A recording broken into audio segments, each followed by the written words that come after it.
Hello everybody, Jason W. from Cave.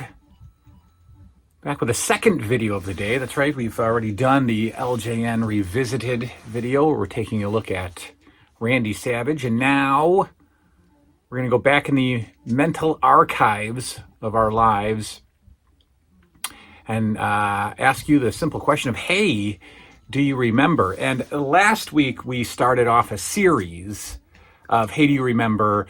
Last week it was your 80s kitchen. Going forward, we're going to talk about other aspects of the 80s home. Do you remember your 80s bedroom? Do you remember your parents' 80s bedroom? Do you remember your 80s bathroom? Do you remember your 80s living room? That kind of thing. And talk about all the fun little accoutrements that accompany the 80s household. And we got some good reviews on the good feedback on the 80s kitchen. And what goes better with an 80s kitchen than 80s dinner? So I beg to ask you the question, hey, do you remember dinner in the 80s? That's right, your family meal in the 1980s. Did you gather around the table, or did you all fend for yourselves? Family dinner in our house is not reminiscent of the 80s. Family dinner at our house is unorganized, and we all don't eat together. We used to, and we occasionally do. I usually come back home at about 7 o'clock, and the children have likely eaten by then. And I usually grab a plate and eat standing up, or sit at the breakfast bar and eat. Or whatever. Occasionally on weekends, we'll sit down to eat together if I cook on Saturday and Sundays. And we do have a dining room table, and we do have our, spots, and we sit there. But for the most part, the kids eat at the breakfast bar. They eat breakfast there, they eat their lunch there, and when I'm not home, they eat their dinner there. So gone are the days of the formal 5 o'clock dinner prepared by your mom as dad comes in the door and sits down at the head of the table to a plate of meatloaf and mashed potatoes. Those days are gone, at least in our house. I don't know how gone they are in other people's houses, but back in the day, back in the 80s, there was a dinner time. There was a dinner time. You ate dinner for the most part at a particular time. And that time was usually based on what time your dad got home. And I remember coming home from school at, 3 o'clock or so, and there was always stuff on the stove, which always kind of blows my mind because our dinners, for the most part, are prepared in, a few minutes. But back then, when I come home at 3 o'clock in the afternoon, dinner would be on the stove. Dinner would be going. I don't know what the deal was, whether food took longer to make or there was more elaborate meals or what, but dinner seemed to be going on the stove a couple of hours before we actually sat down to eat. It's not really the case with us these days. My mom, of course, would prepare the food, and we'd get home, or we'd come home, my dad would come home, we'd eat. I don't remember much of my dad being around because I don't have a lot of memories of them together after the divorce. The dinner time stayed exactly the same when I lived with my grandparents. In fact, it was more written in stone because it was a older, my grandparents are older, they're from a different generation, and they ate at the same time every day. My grandparents ate at 5 o'clock daily. And again, my grandmother prepared all the meals. She knew what she was having prior to waking up that morning. And it was always there was a rotation of food back then. You were going to have a particular meat, you were going to have a potato, and you were going to have a vegetable. If you didn't have a potato, you were going to have rice. But you were going to have those three staples. We never had formal dessert in our house as kids. There was never, I never understood the TV shows and the friends, the friends' houses who they'd eat dinner and then, more plates would come out and you'd have a piece of pie or something like that. That was never a part of my life. I never had actual dessert ever. It was never part of the meal. Food staples back then, you're not, moms aren't that adventurous back in the 80s. So again, it was rice, and it was vegetables, and it was a meat, and the meat was usually something easy, whether it was baked chicken, which was always overcooked, whether it was pork chops, which were fantastic only when they were done with shake and bake. They were the best. Just grilled pork chops or baked pork chops without the breading on them, I didn't like. So it was chicken, it was pork chops.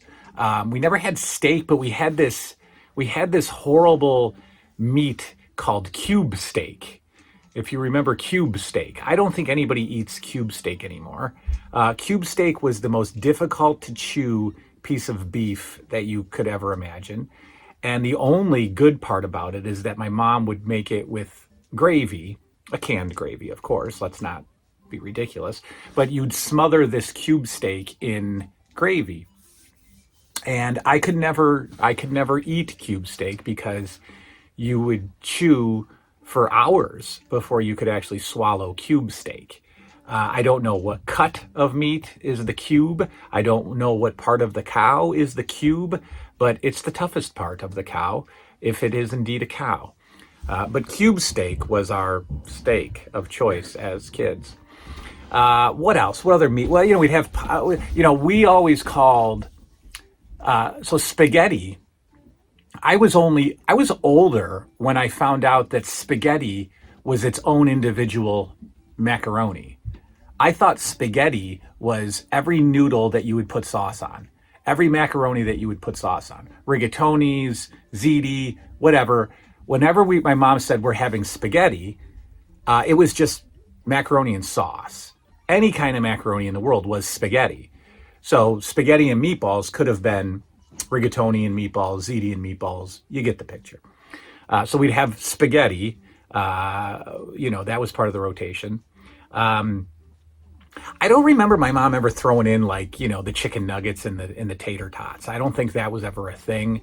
I know it wasn't a thing because my mom and dad wouldn't eat that. My grandparents wouldn't eat that. So it was always an actual meal. And it was never hot dogs. I mean, maybe on a Friday, my grandfather would grill some hot dogs, maybe.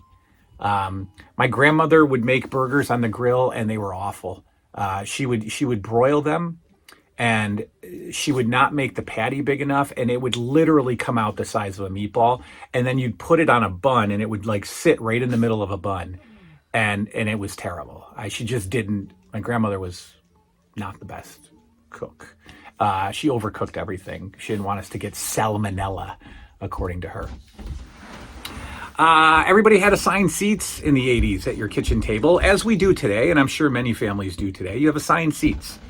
Father is at the head of the table, as I am now, and we're flanked by the children and their mother.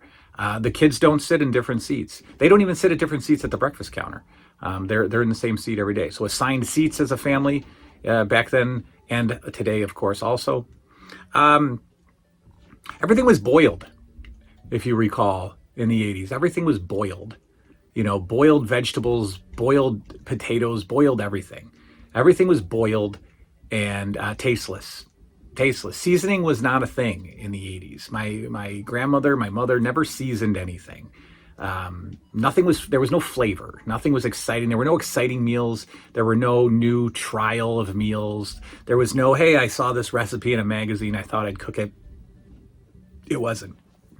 It was basic stuff. It was your basic stuff. Vegetables. So the best thing ever came out in the 80s. Some genius came up with a way to make vegetables appealing to children. And you know what they did? They added cheese. They added cheese sauce. So vegetables with cheese sauce became this insane addiction in our household. And it started with what? It started with broccoli, right? The world's worst vegetable. It started with broccoli. And some company, some genius, some ad wizard, some billionaire now said, let's put cheese on this stuff. Now, how do you get get broccoli and cheese to your table? Well, it comes in a frozen brick, right? Frozen vegetables. It would come in a frozen square, broccoli and cheese sauce. And as you cooked it, it would all melt and come together. Or the cheese sauce would be in a special packet and you would just dump the cheese sauce off. But it was fantastic. Then we graduated to broccoli or cauliflower with cheese sauce, and that was fantastic. And then we discovered canned cheese, and we'd actually pour canned cheese onto any vegetable we were having. And that made us eat vegetables. And I haven't had broccoli and cheese sauce in forever. I haven't had cauliflower and cheese sauce. I don't even know if it's in my freezer section. It might be at the grocery store, but it was definitely a thing of the 80s, the broccoli and cheese sauce. What about, so vegetables on their own, your mom either got canned vegetables or she got frozen vegetables. And I've had both. I've lived in both worlds. I do remember going into the freezer and seeing, bags of corn and bricks of corn or bricks of peas. But also I remember going into the cupboard and seeing canned vegetables too. It just depends on, I guess, sales or mood. And I think if your mom was a canned vegetable person, then she wasn't a frozen vegetable person. It's almost like, political parties. You're either one or the other. And that's the cross that you die on. You're going to hold true to whichever vegetable you choose. What you're not holding true is fresh vegetables. In no time ever in history of life was my mom cutting carrots and cooking fresh carrots, or a head of broccoli and she's pulling it apart and making real broccoli. Never did we have fresh vegetables. It was either canned or frozen vegetables. Frozen meals were not yet a popular thing. So we didn't have frozen pizzas. We didn't have chicken nuggets. I know we did French fries. I don't remember doing onion rings, but I remember TV dinners. Now, obviously TV dinners still exist, but they're a lot different than they were back then because now they're microwavable and the packaging is different. But I actually never had an authentic TV dinner. And you know what I'm talking about. The TV dinner that comes in a tray with aluminum foil on it, and you put it in the oven for 45 minutes. Right? I never had one of those authentic TV dinners. We just never had it at our house. But as I got a little bit older and maybe I'd go to work, or I'd have snacks at home, the Swanson's Hungry Man TV dinners were actually good. And I don't think they're called TV dinners anymore. I don't. I think they're just called frozen dinners. I think the TV dinner title name is gone. So, and I've never had one. I've never had an actual TV dinner. Before microwave popcorn came out, we had Jiffy Pop. Remember Jiffy Pop? It's got the aluminum foil over the top of it. I have no idea how dangerous this thing is. I'm sure there have been Jiffy Pop fatalities because you've got a wire handle, right? And last time I checked, wire gets extremely hot over heat, but you're holding onto this wire handle. You've got this little tray and it's covered in foil. And as the popcorn heats up you're supposed to go like this on the stove. You're supposed to shake it. And then as it pops or as it heats, this ball of foil starts to form. And you've got to time it perfectly to where the little dinosaur egg hatches and the smoke comes out. And now you have popcorn and, third degree burns on your fingers, but that's how you would have your popcorn unless you had a talented mom who could put kernels inside of a cooking pot with oil and shake the pot the whole time to get the popcorn kernels to pop. We had burnt popcorn so many times when my mom tried to do it on the stove, not the Jiffy Pop, but putting kernels into an actual cooking pot with oil. Burnt popcorn, you get like the top layer of good and the rest is just stuck to the pan. Just awful. We've talked about frozen juice. We've talked about frozen orange juice, frozen lemonade that I actually like in those beautiful Tupperware containers that were in your fridge. And we've talked about, but drinks of the 80s. I mean, we had a juice. There was a juice called Five Alive, and that was just a fruit juice. Five Alive was something awesome. Obviously, fruit punch was awesome. High C, and then you got the orange High C, of course. Juice boxes were just starting to grow some legs in the 80s, so we all had juice boxes. Milk, obviously. What else? Soda. We had a soda. I guess, dispensary in town, where you would go and you'd pick up a case of 24 glass bottles of pop. And it was all kinds of flavors. And that's when I had like grapefruit soda for the first time, and cherry and strawberry, which tasted like medicine, and root beer and cream soda I loved. And then like your cola flavor and orange and grape. But, the bottles were like wine bottles, and they'd come in a brown wooden box that had 24, slots in it. And you'd pick it up, and it was actually a drive-through. You'd go in, and you'd get your case of soda and you'd drive out, and then you'd recycle the bottles and you'd come back and turn them in. It was called Gold Crown, I think, or just Crown, maybe Crown Soda in Rochester. But yeah, you could go and get, and it wasn't Pepsi or Coke. It was no brand name soda. It was just whatever.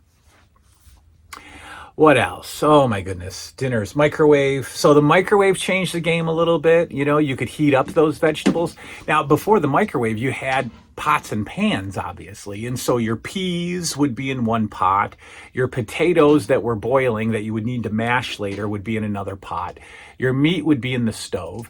And I remember all of the food would be brought to the table. Right? So now we just leave all the food on the stove and we serve up our plates and we go sit down. But back then we had pot holders all over the table, and my mom would literally put the pan of peas and the pan of mashed potatoes and the pan of meatloaf right there on the plate, or right there on the table.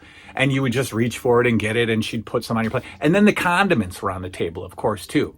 You had ketchup on the table, you had butter on the table, and whatever else. So everything was brought to the table, and we would eat from the stuff on the table versus making our plate and sitting down like we do now. And that was the best. Lunches, I think I've always eaten sandwiches for lunch. Like, sandwiches have always been my favorite. And now that I can't have wheat, I've lost the art of sandwich because gluten-free bread is garbage. But I still occasionally have a sandwich. But I've loved sandwiches. And I was never a peanut butter and jelly guy. I always had to have a meat sandwich. I always had to have ham or bologna. And, sometimes I'll watch like TV shows where a person puts a piece of meat and a piece of cheese on their sandwich, and there's their sandwich. That was never me. I'd have to have at least a minimum of 3 pieces of meat on my sandwich. I had to have a thick sandwich. Breakfasts, I'm sure that we ate breakfast a lot as a kid. I don't remember. I know you hate breakfast. I don't remember formal breakfasts. I remember cereal. Cereal was simple. Cereal was breakfast, lunch, and dinner at times, which reminds me of something.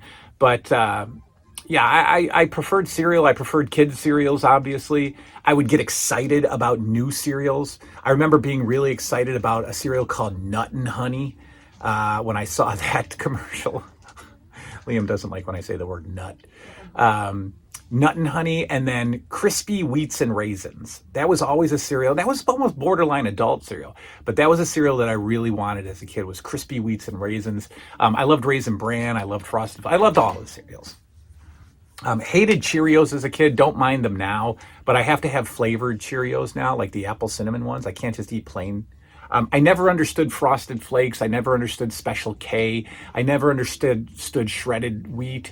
I never understood the bland, awful adult cereal. Could never get it. Can't get it today either. I'm not eating Special K today either.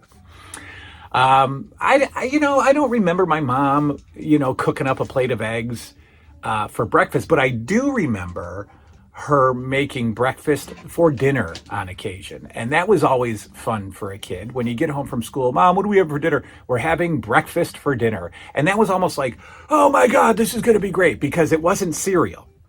This is when your mom actually cooked an official breakfast. Pancakes, eggs, sausage, bacon, slathered in syrup, sitting at the table with orange juice or milk or whatever, and eating breakfast for dinner. I loved that. We do it occasionally here, right, Liam? We have French toast. Sometimes we have pancakes.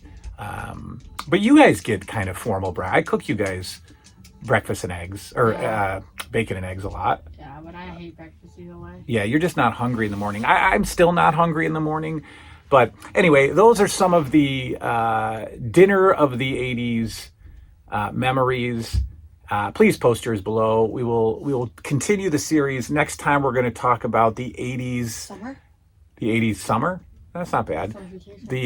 Well, we're going to talk about house stuff, sir. So let's do the 80s family room. Let's talk about your 80s family room, including the electronics. Was your Nintendo down there? Did you have a VCR? We'll talk about my house, and then we'll talk about yours. Good night now.